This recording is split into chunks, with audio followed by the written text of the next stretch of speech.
What's up, everyone? Today we're going to be talking about someone very special. Oh. My power went out. God damn, it's blacker than a prison in here. Why aren't I 50 points ahead, you might ask? What was that? But I'm trying to figure out how we get them to have Pokemon go to the polls. It's the ghost of elections past. Hello everyone, Hunter Avalone here, and as I previously said, today we will be discussing someone very special. Special, of course, being used in replace of the word retarded. I am trying to be nicer. Anyway, this is the grandma of feminism, the champion of the modern woman, and the queen of abortion.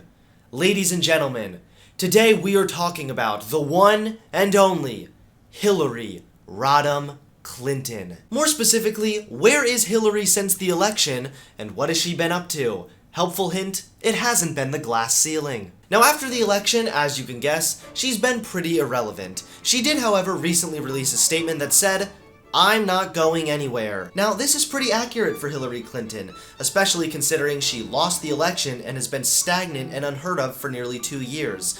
Either that or she's in a wheelchair. Now we will get to where Hillary is shortly, but first, let's go through a little timeline of events leading to the current year. Hillary Rodham Clinton spends her days frolicking about happily. She gives wonderful and substantial speeches. Too much to say. She enjoys the attention of late-night shows and other corporate hacks, where she proves without a shadow of a doubt that she is healthy.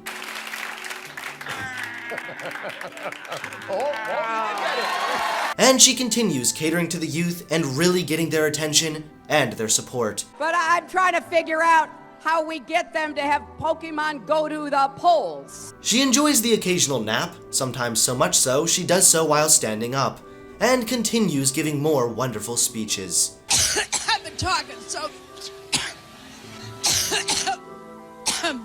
every time I think about Trump, I get allergic. Finally, the month of November rolls around. Hillary is confident she will win the election, as every major news outlet is claiming she will. She also is the best qualified.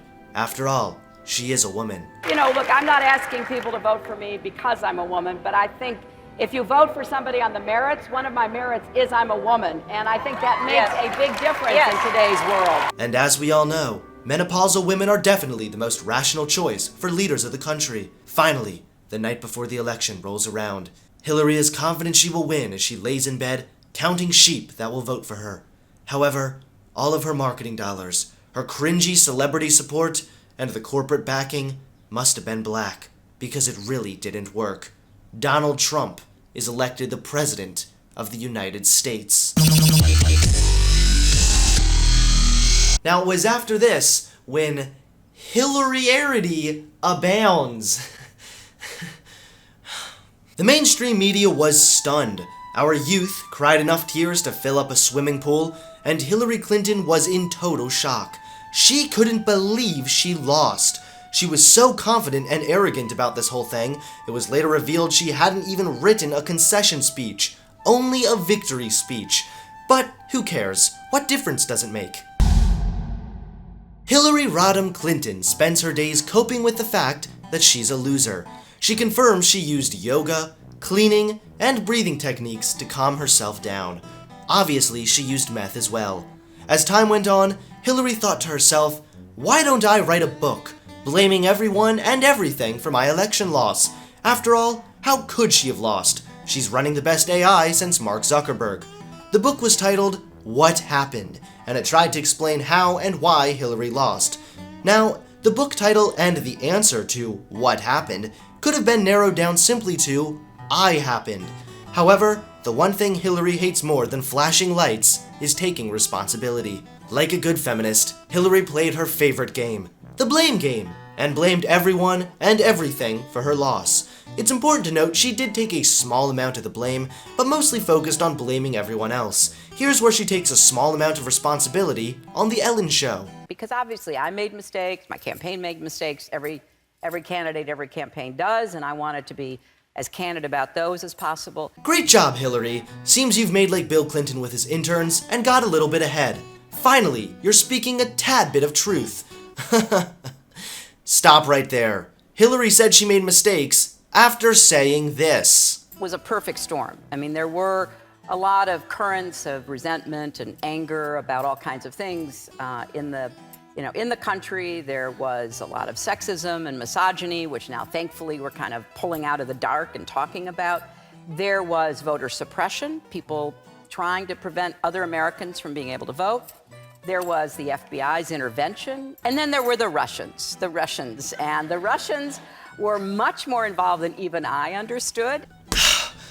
Darn those evil, resentful, sexist, Russian voting-snatching barbarians!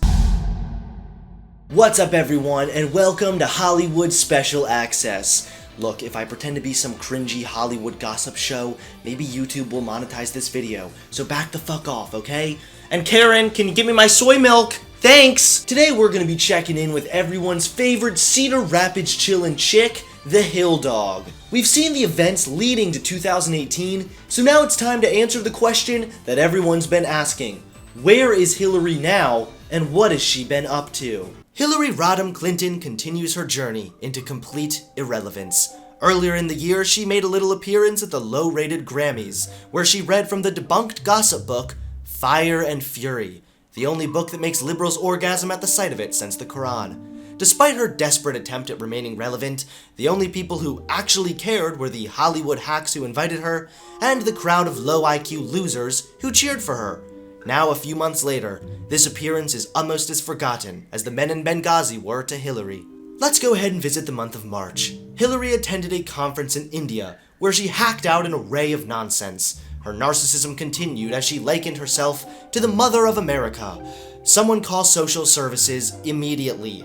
She said she ran the presidential campaign like a mother who was telling the kids to eat spinach because it was good for health, while the other guy was asking them to go eat fast food and have ice cream, India Today reported. Well, thank God Hillary wasn't elected. If she believes she's the mother of the country, I believe she would have aborted us all. Hillary is still blind to why she lost the election. She did not come off motherly and relatable. She came off robotic, forced, and out of touch. She didn't feed anyone vegetables. She fed us all bullshit. Besides, if anyone should eat vegetables, it's Hillary herself. Seriously, spinach might help you keep your balance for a change. At this same summit, Hillary bashed Trump and the people who voted for him, claiming they're all backwards and racist. How predictable. So I won the places that are optimistic, diverse, dynamic, moving forward, and his whole campaign, Make America Great Again, was looking backwards. You know, you didn't like black people getting rights, you don't like women, getting jobs, you don't want to, see that Indian American succeeding more than you are. Whatever your problem is, I'm going to solve it. You see, ladies and gentlemen, the Hill Dawg gets it. Everyone who voted for Trump was just a redneck southerner who didn't want blacks to have rights, they don't want women to have jobs, and they don't want Indian Americans to succeed. Hillary, you're a woman, and I want you to have a job, cleaning trash off the side of the road. Maybe then you'll be let out early for good behavior. Even years after the election, Hillary is still up on her high horse, criticizing American voters. I'm honestly surprised she hasn't fallen off yet. Glad to see how lowly she views the American public. But she wasn't finished yet. She also claimed white women were pressured by their husbands or bosses to vote Republican.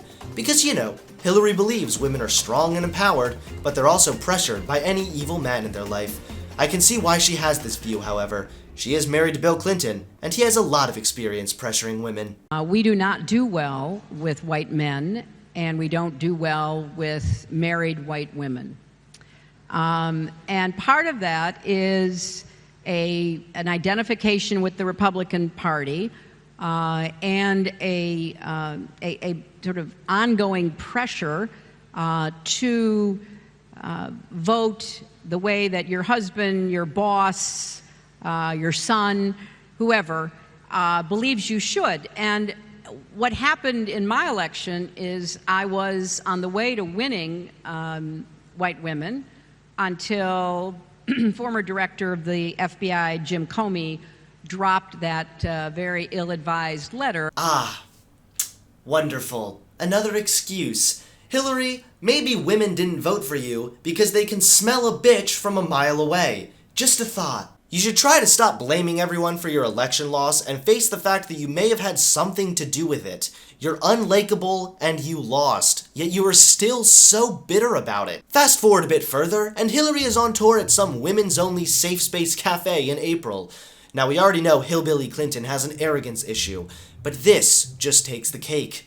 Hillary attempted to take credit for the Me Too movement. It was a wave that was building and building and building. I think my losing probably accelerated that wave. Yes, Hillary, your loss certainly accelerated the Me Too movement. Just kidding. The only thing your election loss accelerated was the left's political suicide. Even though Hillary has a long history of protecting abusers herself, she still thought it would be smart to take credit for this movement. Seriously, it's quite hilarious. So where is Hillary now? Swimming in a pool of her own hubris. In June, when asked about being a polarizing character, she responded, "I'm sure they said that about Churchill between the wars, didn't they?" So Hillary took credit for the Me Too movement, claimed she was the mother of the country, and compares herself to Churchill. I can already see the next headline. When asked about how she will bring her dying relevance back, Hillary replied, "Jesus rose from the dead." There you have it, folks. Hillary spends her days tweeting about things she disagrees with, blasting voters, and remaining bitter as well as hilariously arrogant as well. She slipped into nearly total irrelevance very quickly, and is really only propped up by her own ego, liberal media losers, and rabid feminists no one takes seriously to begin with. So, to the mother of the country, your child has rebelled. We can all see where Hillary is now. Angry, forgotten, and irrelevant. I'm Hillary Clinton, and I approve this message.